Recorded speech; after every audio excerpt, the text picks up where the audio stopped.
Listen up, there's something happening right now in America that should terrify every single person watching this video. Not just immigrants and not just workers, everyone. Because when federal agents refuse to identify themselves, when they refuse to wear clear markings, when they refuse to show credentials, they create a vacuum. And in that vacuum, anyone can pretend to be them. I spent years in law enforcement, and one of the first things you learn is that identification isn't optional. It's not a suggestion, it's the foundation of authority. When a police officer makes an arrest, they identify themselves. When a federal agent conducts enforcement, they identify themselves. Because without identification, you're not law enforcement. You're just a guy grabbing people.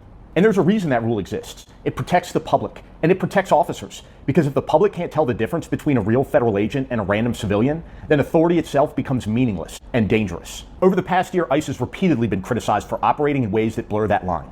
Agents in plainclothes, unmarked vehicles, no visible badges, no clear identification, and no accountability in the moment. And that creates something incredibly dangerous: confusion, fear, and uncertainty. Because if someone grabs you on the street and says they're ICE, how do you know they're telling the truth? How do you know they're real? You don't. And that uncertainty doesn't just affect immigrants, it affects everyone.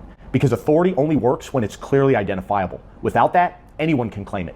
And that's exactly what just happened. In California, a man walked into a McDonald's. He's not wearing a uniform, not wearing a badge, not wearing anything that would clearly identify him as law enforcement. He was wearing jeans, a NASA t-shirt, and a backwards baseball cap. He approached the manager and claimed he was an ICE agent. Then, he jumped behind the counter, grabbed the manager by the neck, and put him in a chokehold. And the victim had no immediate way of knowing if it was real, because ICE has normalized a system where agents often don't visibly identify themselves, where authority shows up in plainclothes without warning. This is the predictable outcome of that environment. And this wasn't just one unhinged guy. This was the inevitable consequence of a system that abandoned basic safeguards. When authority becomes invisible, imposters become invisible too.